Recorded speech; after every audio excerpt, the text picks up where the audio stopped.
Back to news. అగ్రవర్ణాల్లో పేదల కోసం కేంద్రం తీసుకొచ్చిన రిజర్వేషన్లతో దేశవ్యాప్తంగా మెడికల్ కాలేజీల్లో సీట్ల సంఖ్య పెరుగుతోంది. వచ్చే విద్యా సంవత్సరం నుంచి పెరిగిన సీట్ల భర్తీ కోసం కౌన్సిలింగ్ నిర్వహణకు ఏర్పాట్లు చేస్తున్నారు.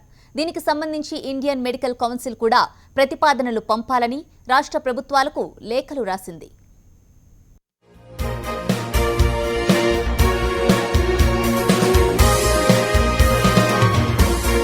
కేంద్రం తీసుకొచ్చిన 10% రిజర్వేషన్ల కారణంగా దేశవ్యాప్తంగా మెడిసిన్ సీట్ల సంఖ్య గణనీయంగా పెరగనుంది. వచ్చే విద్యా సంవత్సరం నుంచే పెరిగిన సీట్లు భర్తీ చేయనున్నారు. ఇందుకోసం కసరత్తు ప్రారంభించిన ఎంసీఐ ప్రతిపాదనలు పంపాలని రాష్ట్ర ప్రభుత్వాలను లిఖితపూర్వకంగా కోరింది. రాష్ట్రంలోని కళాశాలల్లో పరిస్థితులు, పడకలు, నిధుల కేటాయింపు వంటి అంశాలపై అధ్యయనం చేసి ప్రతిపాదనలు పంపాలని స్పష్టం చేసింది.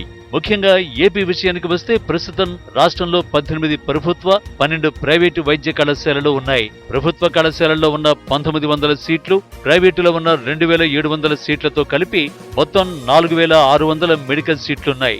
అయితే 10% రిజర్వేషన్లో భాగంగా సుమారు 460 సీట్లు పెరిగే అవకాశాలున్నాయి. ఈ మెడికల్ సీట్ల పెంపు ఎంబీబీఎస్ సీట్లతో పాటు పీజీ సీట్లకు వర్తించనుంది.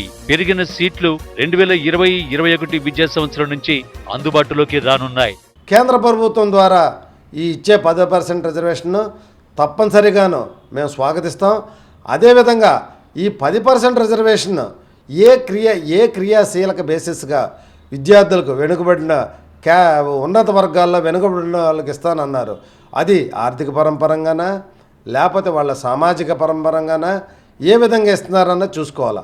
మెడికల్ కౌన్సిల్ ఇండియా సీట్లు పెంచేటట్టయితే స్టాండర్డైజేషన్ ఆఫ్ మెడికల్ కాలేజీలు కానీ అదేవిధంగా డెంటల్ కౌన్సిల్ కానీ స్టాండర్డ్స్ ఇంప్రూవ్ చేయకుండాను, స్టాండర్డ్ ఆఫ్ ప్రొఫెసర్స్ లేకుండాను పర్మిషన్స్ ఇస్తాను.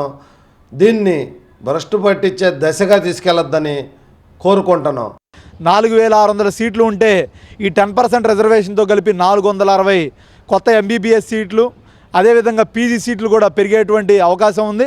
ఖచ్చితంగా ఏదైతే మెడికల్ చదవాలనుకున్నటువంటి ఆసక్తి కలిగినటువంటి విద్యార్థులకి ఇది శుభపరిణామంగా పరిగణలో తీసుకోవాలి. ఖచ్చితంగా దీనికి సంబంధించినటువంటి ఆయా శాఖలకు, కాలేజీలకు సంబంధించినటువంటి MCA medical council of India ఇప్పటికే ప్రతిపాదనలు పంపడం జరిగింది. దీనికి సంబంధించినటువంటి అన్ని పరిణామాలతో కూడినటువంటి నివేదిక ఇవ్వాలని చెప్పి ఆయా కాలేజీలకు ఎంసీఏ నిర్దేశం ఇవ్వడం జరిగింది. అయితే మెడిసిన్ సీట్ల విషయంలో సరైన అధ్యయనం లేకుండా పెంపు ఎలా చేస్తారన్న విషయంలో అధికారులు ఇంకా స్పష్టత రావడం లేదు. వచ్చే రోజుల్లో ఎంసీఐ నుంచి వివరాలు అందుతాయని, అప్పటిలోగా సీట్ల పెంపుపై మరింత క్లారిటీ వస్తుందని చెబుతున్నారు.